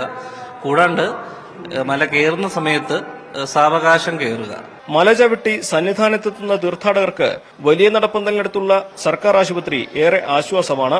24 മണിക്കൂറും പ്രവർത്തിക്കുന്ന ഈ സർക്കാർ ആശുപത്രിയിൽ വെന്റിലേറ്റർ, ആധുനിക സംവിധാനങ്ങളോടുകൂടിയ laboratory, mini operation theatre, x-ray unit എന്നിവയെല്ലാം സജ്ജമാണ്. ICU സൗകര്യമുണ്ട്, കാർഡിയോളജിസ്റ്റിന്റെ സേവനമുണ്ട്, 24 മണിക്കൂറും OP ഉണ്ട്, ഫാർമസി ഉണ്ട്, ലാബുണ്ട്. കൂടാണ്ട് വിദഗ്ധരായ ഡോക്ടർമാർ, കാർഡിയോളജിസ്റ്റ്, പിന്നെ ഫിസീഷ്യൻ, ഓർത്തോ, പീഡിയാട്രീഷ്യൻ, അനസ്തറ്റീഷ്യൻ, ഇങ്ങനെ എല്ലാ വിഭാഗങ്ങളുടെയും ഓരോ പ്രതിനിധിയുണ്ട്. അവശ്യ ചികിത്സ നൽകി താഴത്തേക്ക് കൊണ്ടുപോകാനുണ്ട്. അതെ, പേഷ്യന്റിനെ സ്റ്റേബിൾ ആക്കാനുള്ള എല്ലാ സംവിധാനങ്ങളും നമുക്ക് ഇവിടെ ഉണ്ട്. ICU സെറ്റപ്പ് ഉണ്ട്, അത്യാവശ്യം ചെറിയ മൈനർ ഓപ്പറേഷൻ ചെയ്യാനുള്ള സെറ്റപ്പ് വരെ ഉണ്ട്. പാമ്പ് വിഷബാധയ്ക്ക് നൽകുന്ന ആന്റിവെനവും ഇവിടെ ലഭ്യമാണ്. സ്പെഷ്യലിസ്റ്റ് ഡോക്ടർമാരും സേവനത്തിനുണ്ട്. ഇവിടെ മരുന്നുകളും സൗജന്യമായി വിതരണം ചെയ്യുന്നു. അത്യാഹിത ഘട്ടങ്ങളിൽ സന്നിധാനത്തും രോഗികളെ പമ്പയിലെത്തിക്കാൻ ആംബുലൻസ് സൗകര്യവും ഇവിടെ ലഭ്യമാണ്. ന്യൂസ് 18 സന്നിധാനം. ശബരീശ ദർശനം നിങ്ങൾ വ്രതശുദ്ധിയുടെയും നന്മയുടെയും നാളുകൾ പരിശുദ്ധമാക്കാം മിൽമയ്ക്കൊപ്പം. ഗുരുവായൂർ ഏകാദശിയോട് അനുബന്ധിച്ചുള്ള കോടതി വിളക്കിൽ സ്വമേധയാ എടുത്ത കേസ് ഇന്ന് ദേവസ്വം ബെഞ്ച് പരിഗണിക്കുന്നുണ്ട്. കോടതി വിളക്ക് എന്ന പേര് ഉപയോഗിക്കരുത് എന്ന ഹൈക്കോടതിയുടെ നിർദ്ദേശം ലംഘിച്ചെന്ന് കാട്ടി കോടതിക്ക് ലഭിച്ച കത്തിന്റെ അടിസ്ഥാനത്തിലാണ് കേസ്. 2022 കോടതി വിളക്ക് എന്ന പേര് ഉപയോഗിക്കരുത് എന്ന് ഹൈക്കോടതി നിർദ്ദേശിച്ചത്. പാലക്കാട് ധോണി ആനത്താവളത്തിലെ കുങ്കിയാന അഗസ്ത്യന് നേരെ കാട്ടാനയുടെ ആക്രമണം. ഇന്നലെ രാത്രിയോടെയാണ് സംഭവം ഉണ്ടായത്. സോളാർ വേലി തകർത്ത് ക്യാമ്പിന് അകത്ത് കയറി ഒറ്റയാൻ അഗസ്ത്യനെ കുത്തിവീഴ്ത്തി. അഗസ്ത്യന്റെ ചെവിയോട് ചേർന്ന് സാരമായി പരിക്കേറ്റിട്ടുണ്ട്. ഒരാഴ്ചക്കിടെ 3 തവണയാണ് ഒറ്റയാൻ ധോണി ക്യാമ്പിനുള്ളിൽ കയറിയത്. ആക്രമണ സാധ്യത കണക്കിലെടുത്ത് ധോണി ക്യാമ്പിലുള്ള PT7 മറ്റൊരിടത്തേക്ക് മാറ്റിയിട്ടുണ്ട്.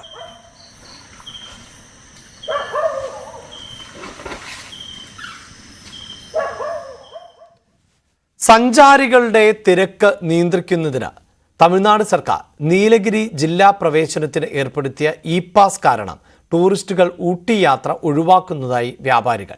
മദ്രാസ് ഹൈക്കോടതിയുടെ ഉത്തരവ് പ്രകാരമാണ് ഊട്ടിയിലേക്കുള്ള സഞ്ചാരികൾക്ക് തമിഴ്നാട് സർക്കാർ ഇ-പാസ് നിർബന്ധമാക്കിയത്. മെയ് 7 മുതലാണ് ഊട്ടിയിലേക്കുള്ള സഞ്ചാരികൾക്ക് ഇ-പാസ് നിർബന്ധമാക്കിയത്. ജൂൺ 30 വരെയും പിന്നീട് സെപ്റ്റംബർ 30 വരെയും നീട്ടി. ഇപ്പോൾ കോടതിയുടെ നിർദ്ദേശപ്രകാരം ഡിസംബർ 30 വരെ വീണ്ടും നീട്ടിയിരിക്കുകയാണ്. നീലഗിരി ജില്ലയുടെ പ്രവേശന കവാടങ്ങളിലെല്ലാം ഇ-പാസ് പരിശോധന ഏർപ്പെടുത്തിയിട്ടുണ്ട്. ഇ-പാസ് ഇല്ലാതെ വരുന്ന യാത്രക്കാർക്ക് നീലഗിരി അതിർത്തി പ്രദേശങ്ങളിലെ ചെക്ക് പോസ്റ്റുകളിൽ ജീവനക്കാർ ഓൺലൈൻ വഴി പാസ് എടുത്തു നൽകുന്നുണ്ടെങ്കിലും അവധി ദിവസങ്ങളിൽ അതിർത്തിയിൽ വാഹനത്തിരക്കേറെയാണ്. വഴിയിൽ കെട്ടിക്കിടക്കേണ്ടി വരുന്നതിനാൽ ഊട്ടിയിലേക്കുള്ള പല ടൂറിസ്റ്റുകളും മൈസൂർ, മുതുമല, ബന്ദിപ്പൂർ എന്നിവിടങ്ങളിലെ വിനോദസഞ്ചാര മേഖലകളിലേക്ക് റൂട്ട് മാറ്റുകയാണ്. ഇത് ഊട്ടി കേന്ദ്രീകരിച്ചുള്ള വ്യാപാര മേഖലയെ കാര്യമായി ബാധിച്ചതായി ഊട്ടിയിൽ 60 വർഷത്തോളമായി ഹോട്ടൽ ബിസിനസ് ചെയ്തുവരുന്ന മലയാളി അസോസിയേഷൻ പ്രസിഡന്റ് നിത്യസത്യൻ പറയുന്നു. ഊട്ടി ഏറ്റവും പ്രധാനമായി ടൂറിസ്റ്റുകളെ മാത്രം കേന്ദ്രീകരിച്ച് പ്രവർത്തിക്കുന്ന ഒരു സ്ഥലമാണ്. അതുകൊണ്ട് തന്നെ ഹോട്ടൽ മേഖല, കോട്ടേജ് മേഖല, ലോഡ്ജിംഗ് മേഖല, ഫുഡ് ഇൻഡസ്ട്രി, ബേക്കറി, അതുപോലെ ടാക്സിക്കാർ, ഓട്ടോക്കാർ, ഗൈഡ്, ഇങ്ങനെ നിരവധി മേഖലകൾ, ടൂറിസവുമായി ബന്ധപ്പെട്ട നിരവധി മേഖലകളിലെ ആളുകൾക്കാണ് ഇ-പാസിൻ്റെ ഒരു നിബന്ധന കൊണ്ട് ബുദ്ധിമുട്ടുണ്ടാകുന്നത്. ഇ-പാസ് അവർ പറയുന്ന ഏറ്റവും പ്രധാനപ്പെട്ട ഒരു കാര്യം, ഗവൺമെൻറ് പറയുന്ന ഒരു പ്രധാനപ്പെട്ട കാര്യം, വരുന്ന സഞ്ചാരികളുടെ വാഹനങ്ങളുടെ അമിത വരവ് കൊണ്ട് റോഡ് ബ്ലോക്കാവുന്ന ഒന്നാണ്. ഞങ്ങൾ പറയുന്നത്, ഊട്ടിക്കാർ പറയുന്നത്, ഊട്ടിയിൽ ജീവിക്കുന്ന ഞങ്ങളും നിരവധി അസോസിയേഷനിൻ്റെ ആളുകളുണ്ട്. ഞങ്ങൾ പറയുന്നത് ഇവിടെ ആവശ്യം ഇൻഫ്രാസ്ട്രക്ചറാണ് ഡെവലപ്പ് ചെയ്യേണ്ടത്, റോഡ് സൗകര്യം ഡെവലപ്പ് ചെയ്യണം. അല്ലാതെ നമ്മൾ വരുന്നവരെ വേണ്ട എന്ന് പറയുമ്പോൾ നമ്മളുടെ എക്കണോമിയാണ് ഇവിടെ തകരാറിലാകുന്നത്.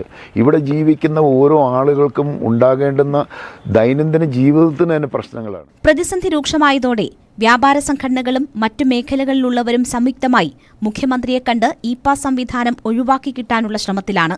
വിഷയത്തിൽ കോടതി ഇടപെട്ടതിനാൽ സർക്കാരിന് എത്ര കണ്ട് ഇടപെടൽ നടത്താനാകുമെന്ന് നിശ്ചയമില്ല. വാഹനങ്ങളുടെ ആധിക്യമുണ്ടെങ്കിൽ അതിനുള്ള സൗകര്യം ഏർപ്പെടുത്തുകയാണ് വേണ്ടതെന്നാണ് വ്യാപാരികളുടെ പക്ഷം. രാജ്യത്തെ ഏറ്റവും വലിയ ടൂറിസം കേന്ദ്രമായ ഊട്ടിയിലേക്ക് സഞ്ചാരികൾക്ക് വിലക്കേർപ്പെടുത്താതെ റോഡുകളും പാർക്കിംഗ് സൗകര്യങ്ങളും ഉൾപ്പെടെ പശ്ചാത്തല സൗകര്യം മെച്ചപ്പെടുത്തി ഗതാഗത തടസ്സം ഒഴിവാക്കാനാകുമെന്നാണ് മുഖ്യമന്ത്രിക്ക് നൽകാനുള്ള നിവേദനത്തിൽ വ്യാപാരി സംഘടനകൾ ചൂണ്ടിക്കാണിക്കുന്നത്. ന്യൂസ് 18 മലപ്പുറം. കോഴിക്കോട് വടകര ചോറാട് ദേശീയപാതയിൽ 9കാരിയെയും മുത്തശ്ശിയെയും ഇടിച്ചിട്ട ശേഷം നിർത്താതെ പോയ കാർ 10 മാസത്തിന് ശേഷം പോലീസ് കണ്ടെത്തിയപ്പോഴും തീരാ ദുരിതത്തിലാണ് ഇന്നും ദൃശാന. കോമയിൽ കഴിയുന്ന മകളുടെ ചികിത്സാ ചെലവ് താങ്ങാനാകാതെ കഷ്ടപ്പെടുകയാണ് കുടുംബം. ഫെബ്രുവരി 17 രാത്രിയിലാണ് ദേശീയപാതയിൽ അമിത വേഗത്തിലെത്തിയ കാർ 9കാരി ദൃശാനയുടെയും മുത്തശ്ശി ബേബിയുടെയും ദേഹത്തേക്ക് പാഞ്ഞു കയറിയത്. ഇടിച്ച ശേഷം കാർ നിർത്താതെ പോയി. മുത്തശ്ശി തൊട്ടടുത്ത ദിവസം മരിച്ചു. ദൃശാന കോമ അവസ്ഥയിലായി. ഇടിച്ചിട്ട വാഹനം കണ്ടെത്താനുള്ള കുടുംബത്തിന്റെ ശ്രമങ്ങൾ അനിശ്ചിതമായി നീണ്ടു. അപകടം വരുത്തിയ ആളെ കണ്ടെത്തിയതിൽ സന്തോഷമുണ്ടെങ്കിലും മകളുമായി മുന്നോട്ടുള്ള ജീവിതം ചോദ്യചിഹ്നമാണ്. സമയമെടുത്ത് മാറുമെന്നാ പറയുന്നത്. അത് മാസങ്ങളാവും വർഷങ്ങളാവും, എത്രയാന്ന് അവർക്കും പറയാൻ പറ്റൂല. ഓളെ എന്നുവെച്ചാല് ഷോക്ക്, അയ്യോ പേടിച്ച ഷോക്ക് മാറി കുട്ടിയെ തന്നെ ഓള് ഇതാവുന്നു ബെറ്ററാവുന്ന പറഞ്ഞത്. എന്നാലും സമയം എടുത്തിട്ട് ശരിയാവുന്ന എല്ലാ ഡോക്ടർമാരും പറഞ്ഞത്. കുട്ടികളെ ഡോക്ടർ ആയാലും നോറോന്റെ ഡോക്ടർ ആയാലും ഇവിടുത്തെ തെറാപ്പിയിലെ ഡോക്ടർ ആയാലും എല്ലാം അങ്ങനത്തെ നമ്മളെ പരിചരണങ്ങളും നമ്മളിതും കൊണ്ട് ഓൾ അങ്ങനെ ഇമ്പ്രൂവ്മെന്റ് ആയി വരുന്ന പറഞ്ഞത്. അപകടമുണ്ടാക്കിയ പുറമേരി സ്വദേശി ഷജീൽ നിലവിൽ UAE-യിലാണ്. 19,000-ഓളം വാഹനങ്ങൾ പരിശോധിച്ചതിൽ നിന്നാണ് പോലീസിന് വാഹനം കണ്ടെത്താനായത്. കാർ മതിലിലിടിച്ചെന്ന് കാട്ടി ഇയാൾ ഇൻഷുറൻസിന് ശ്രമിച്ചു. ഇത് കേസിൽ നിർണായകമായി. അപകടം നടന്ന് 10 മാസങ്ങൾക്കിപ്പുറവും ദൃശാന കോഴിക്കോട് മെഡിക്കൽ കോളേജിൽ ചികിത്സയിൽ തുടരുകയാണ്. ചികിത്സയിൽ പുരോഗതിയുണ്ടെങ്കിലും കുട്ടി സാധാരണഗതിയിലേക്ക് എത്തണമെങ്കിൽ വർഷങ്ങളോളം ചികിത്സ വേണ്ടിവരും. തിങ്കളാഴ്ച ആശുപത്രിയിൽ നിന്ന് ഡിസ്ചാർജ് ചെയ്യും. തുടർ ചികിത്സയും ജീവിത ചെലവുകളുമടക്കം വൻ സാമ്പത്തിക ബാധ്യതകളാണ് കുടുംബത്തെ കാത്തിരിക്കുന്നത്. ന്യൂസ് 18 കോഴിക്കോട്. രാസലഹരി ഉപയോഗിച്ച് വിദഗ്ധമായി രക്ഷപ്പെടുന്നവരെ കുടുക്കാൻ നൂതന വിദ്യയുമായി തിരുവനന്തപുരം സിറ്റി പോലീസ്. ലഹരി വസ്തുക്കളിലെ രാസപദാർത്ഥങ്ങളുടെ സാന്നിധ്യം കണ്ടെത്താൻ സഹായിക്കുന്ന സാങ്കേതിക സംവിധാനമാണ് സിറ്റി പോലീസിന് ലഭ്യമായിരിക്കുന്നത്. കൂടുതൽ കൃത്യതയോടെ മിനിറ്റുകൾക്കുള്ളിൽ പരിശോധനാ ഫലം അറിയാം എന്നതാണ് ഇതിന്റെ സവിശേഷത.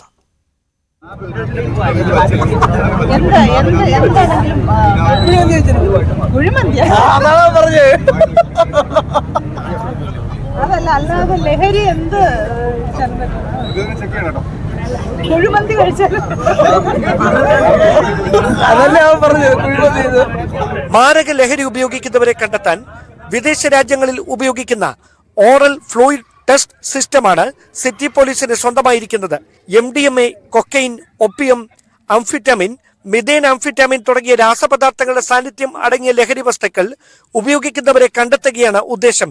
ലഹരിയുടെ സാന്നിധ്യം കണ്ടെത്താൻ സഹായിക്കുന്ന ഡ്രഗ് ഡിറ്റക്ഷൻ കിറ്റ് ഉപയോഗിച്ച് ലക്ഷണങ്ങൾ പ്രകടിപ്പിക്കുന്ന വ്യക്തികളുടെ വായിലെ സ്രവം പരിശോധിക്കും. പിന്നെ സംഭവിക്കുന്നതാകട്ടെ ഇങ്ങനെ.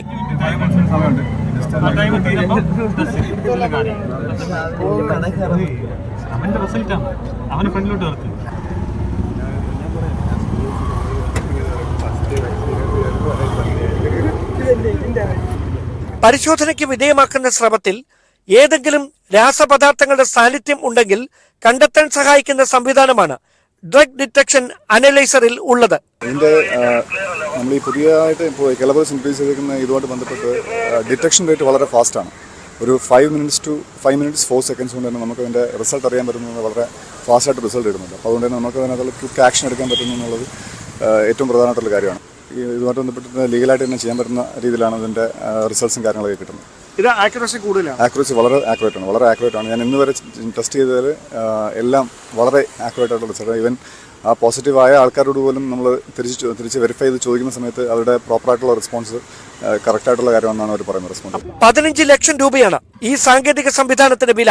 സ്രവ പരിശോധനയ്ക്കുള്ള ഒരു കിറ്റിന് ചെലവാകുന്നതാകട്ടെ 1800 രൂപയും. നിലവിൽ സർക്കാർ ചെലവിലാണ് പരിശോധനയ്ക്കുള്ള കിറ്റുകൾ എത്തിക്കുന്നത്. ന്യൂസ് 18 തിരുവനന്തപുരം.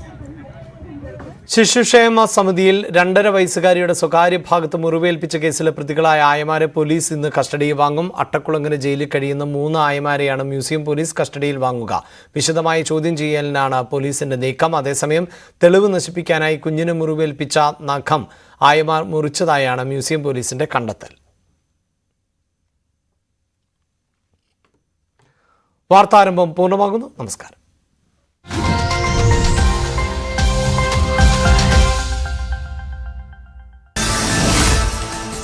കർദിനാൾ പദവിയിലേക്ക് മറ്റൊരു മലയാളി കൂടി. Archbishop Mar George Jacob കൂവക്കാടിന്റെ സ്ഥാനാരോഹണം ഇന്ന്. വത്തിക്കാനിൽ ഒരുക്കങ്ങൾ പൂർണ്ണം. ചടങ്ങ് ഇന്ത്യൻ സമയം രാത്രി 8:30. കർദിനാൾ പദവിയിലേക്ക് ഉയർത്തുന്നത് മാർ ജോർജ് കൂവക്കാട് ഉൾപ്പെടെ 21 പേരെ. ശബരിമലയിലെ VIP ദർശന വിഷയം ഹൈക്കോടതി ഇന്ന് പരിഗണിക്കും. നടൻ ദിലീപ് അടക്കമുള്ളവർക്ക് പ്രത്യേക സൗകര്യം ഒരുക്കിയത് കോടതിയിലെത്തും. CCTV ദൃശ്യങ്ങൾ ഹാജരാക്കാൻ നിർദ്ദേശം. ഹിമ കമ്മിറ്റി റിപ്പോർട്ടിൽ സർക്കാർ പുറത്തുവിടാത്ത ഭാഗങ്ങൾ പ്രസിദ്ധീകരിക്കുന്നതിൽ ഇന്ന് തീരുമാനം. മാധ്യമപ്രവർത്തകരുടെ അപ്പീൽ വിവരങ്ങൾ പുറത്തുവിടാൻ വിവരാവകാശ കമ്മീഷൻ ഉത്തരവിട്ടേക്കും. അപ്പീൽ പരിഗണിച്ചത് വിവരാവകാശ commissioner doctor A. Abdul Hakeem. ശിശുക്ഷേമ സമിതിയിൽ കുഞ്ഞിനോട് ക്രൂരത കാട്ടിയ സംഭവത്തിൽ പ്രതികളായ ആയമാരെ പോലീസ് കസ്റ്റഡിയിൽ വാങ്ങും. വിശദമായി ചോദ്യം ചെയ്യാൻ പോലീസ് നീക്കം. തെളിവ് നശിപ്പിക്കാനായി കുഞ്ഞിനെ മുറിവേൽപ്പിച്ച നഖം ആയമാർ മുറിച്ചതായി പോലീസ്. വൈദ്യുതി നിരക്ക് വർധനയ്ക്കെതിരെ കോൺഗ്രസ് പ്രതിഷേധം ഇന്ന്. സംസ്ഥാന തലത്തിലും ജില്ലാ അടിസ്ഥാനത്തിലും പ്രതിഷേധങ്ങൾ നടക്കും. വൈകുന്നേരം പന്തം കൊളുത്തി പ്രകടനം. ഗുരുവായൂർ ഏകാദശിയിലെ കോടതി വിളക്കിൽ സ്വമേധയാ എടുത്ത കേസ് ഇന്ന് ദേവസ്വം ബെഞ്ച് പരിഗണിക്കും. കോടതി വിളക്ക്